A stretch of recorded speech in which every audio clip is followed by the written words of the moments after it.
இப்போ வந்து பெங்காலி டிஷ் ஒன்று செய்ய போகிறேன்.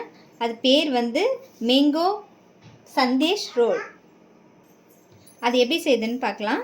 நான் வந்து இந்த கப்பால் ஒரு 3/4 கப்பு பால் எடுத்திருக்கேன். இப்போ அதை வந்து காய்ச்சிடலாம்.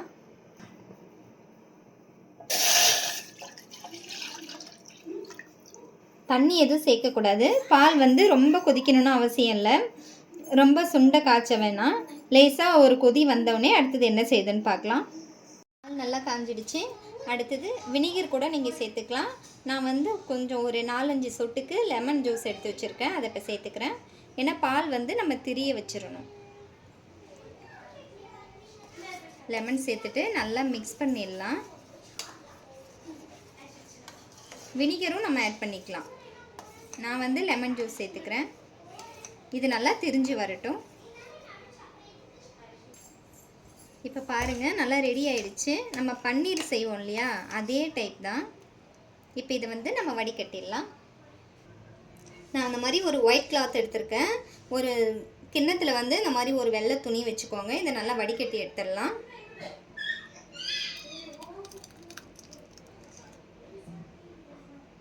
இப்போ பாருங்கள், பன்னீர் ரெடி ஆயிடுச்சு.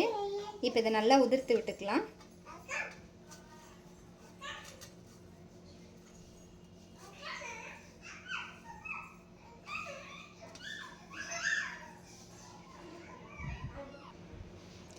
நான் வந்து இதுக்கு சுகர் வந்து இதில் ஏலக்காய் போட்டு நல்லா பவுடர் மாதிரி அரைச்சிருக்கேன். நீங்கள் வேணால் தட்டி கூட ஏலக்காவை நல்லா தட்டி கூட சேர்த்துக்கலாம். ஆனால் அது நாக்கில் படும். அதனால இந்த மாதிரி சுகர் கூட நம்ம நல்லா நைஸாக பவுடர் பண்ணிட்டோம்னா அது கூட நம்ம நல்லா மிக்ஸ் ஆகிடும். தனியாக அரைச்சோம்னா அவ்வளோவோ நல்லா தூளாக ஆகாது. இப்போ இதில் சேர்த்துடலாம்.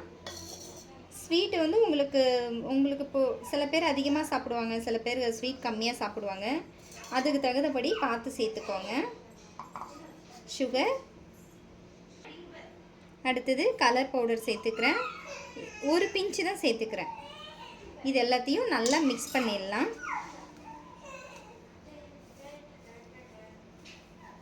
இந்த டைம் வந்து நீங்கள் வந்து ஸ்வீட்டு இனிப்பு இது போதுமா இல்லாட்டி நம்ம இன்னும் கொஞ்சம் ஆட் பண்ணணுமான்னு பார்த்து சேர்த்துக்கோங்க.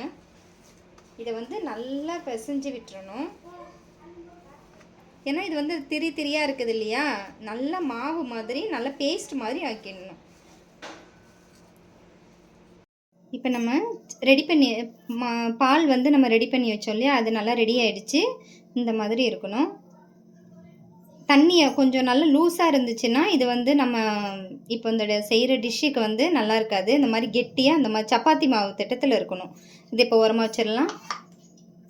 அடுத்தது மெயினே இதுக்கு மாம்பழம் தான். மாம்பழத்தை வந்து தோல் சீவி வச்சுருக்கேன். இப்போ எப்படி செய்யுதுன்னு பார்க்கலாம். தோல் சீவிட்டு இந்த மாம்பழத்தை வந்து நல்லா மெலிசாக ஸ்லைஸ் பண்ணணும். இது மேலே இருக்கிறத நம்ம எடுத்துடலாம், ஏன்னா அது சின்னதாக தான் வரும். நல்லா மெலிசாக ஸ்லைஸ் பண்ணாதான் இதில் ரோல் பண்ணுறதுக்கு நல்லா திட்டமாக இருக்கும்.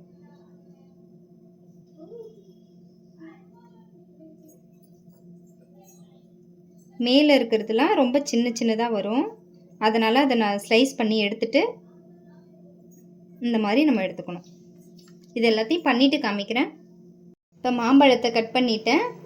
ரொம்ப மொத்தமாகவும் இருக்கக்கூடாது, ரொம்ப மெலிசாகவும் இருக்கக்கூடாது. இந்த மாதிரி இவ்வளோ திக்னஸ் போதும். ரெடி பண்ண ஆரம்பிச்சிடலாம். ஏன்னா நம்ம மடக்கும்போது மொத்தமாக இருந்தால் உடஞ்சிரும். அதுக்கு தான். ரொம்ப மெலிசாகவும் இருந்தாலும் உடஞ்சிரும்.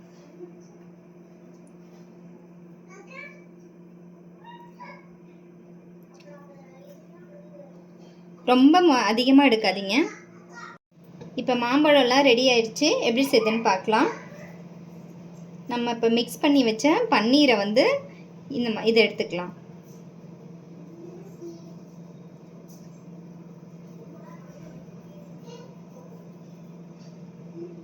இந்த மாதிரி நீட்டாக பண்ணிக்கணும்.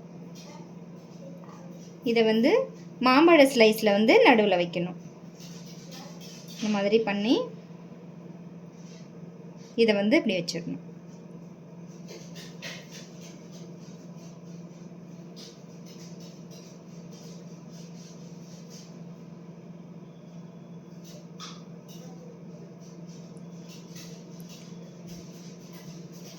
இந்த மாதிரி எல்லாத்தையும் செஞ்சுட்டு காமிக்கிறேன். இப்போ எல்லாத்தையும் நல்லா ரோல் பண்ணிட்டேன். மேங்கோ சந்தேஷ் ரோல் ரெடி ஆகிடுச்சு. நீங்களும் இந்த மாதிரி ட்ரை பண்ணி பாருங்கள், நல்லா டேஸ்ட்டாக இருக்கும். இப்போ குழந்தைங்கள்லாம் இப்போ வெக்கேஷனில் லீவில் வீட்டில் இருக்கிறதால இந்த மாதிரி டிஃப்ரெண்ட்டாக ட்ரை பண்ணி கொடுத்தீங்கன்னா நல்லா என்ஜாய் பண்ணி சாப்பிடுவாங்க. அடுத்தடுத்த வீடியோவில் வந்து இந்த மாதிரி ஸ்பெஷலான டிஷ் வந்து ட்ரை பண்ணி வீடியோ எடுத்து போடுறேன். நீங்களும் இந்த மாதிரி நான் போடுற வீடியோலாம் நீங்கள் பார்க்கணுன்னா லைக் பண்ணுங்கள், ஷேர் பண்ணுங்கள், சப்ஸ்கிரைப் பண்ணுங்கள். நீங்கள் சப்ஸ்கிரைப் பண்ணால் தான் நான் நெக்ஸ்ட்டு வீடியோ போட்டேன்னா உங்களுக்கு நோட்டிஃபிகேஷன் வரும். இந்த ரெசிபி வந்து பெங்காலியில் நல்ல ஒரு ஃபேமஸான ரெசிபி. நீங்களும் இந்த மாதிரி ட்ரை பண்ணி பாருங்கள். பாய்.